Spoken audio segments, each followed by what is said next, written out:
Paying with a card.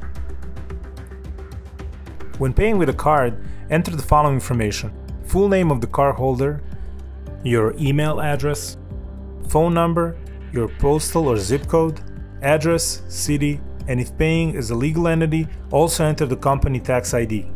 Keep in mind that only fields marked with an asterisk are mandatory.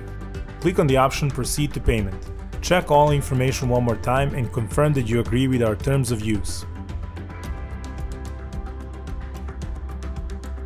Click on the Pay with Card. Enter your credit card number, name of the cardholder, and expiry date of the card. In the last field, enter security code located in the back of your card.